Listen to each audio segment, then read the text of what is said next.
Thank you, Mr. Chairman, and I think it's important that we conduct this oversight hearing in a joint fashion. I think of all the things that's happened, and nobody favors a shutdown, Republicans or Democrats. Our side believes that we're on the verge of a permanent shutdown of our government, which would be much worse when you spend so much money and incur so much indebtedness that we lose our financial credibility, our national security as a result of that. So this is a legitimate debate. There have been more than a dozen shutdowns. There have been, I just heard today, I never realized that under Carter we actually went beyond the debt limit. Not that we want to follow that model.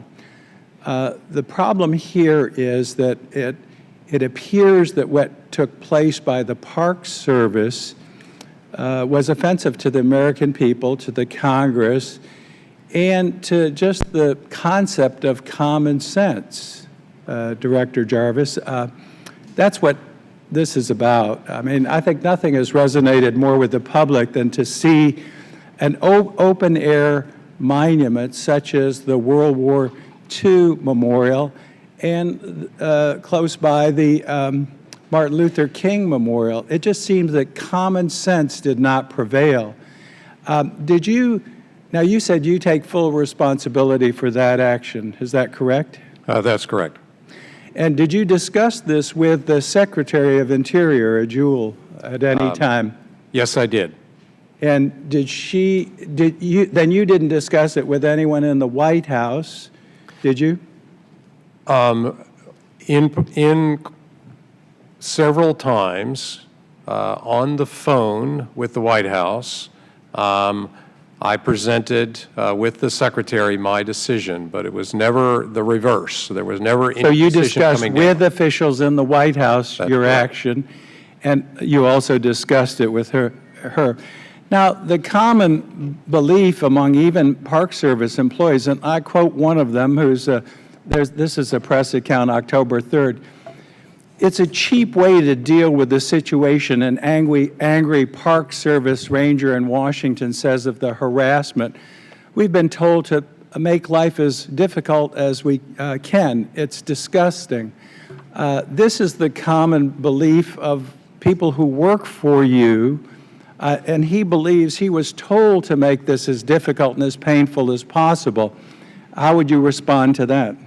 I have no idea where that information came from. It's a park ranger quoted from a news. That's hearsay. What I'm telling you is that it may be hearsay, sir, and I am in communication with my employees, the ones that are still on work, and they do not believe that. Well, so to say that this is the belief of the National Park Service employees, that's incorrect. Okay, well, here's one, and I can tell you I am in contact with my constituents as an elected representative, and nothing has appalled the American people more than I've seen in my 2 decades of service than what you've done.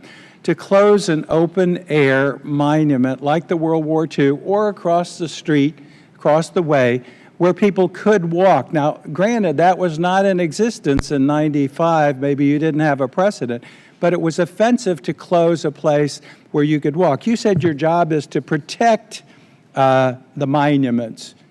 How would the monuments not be protected if people walk there?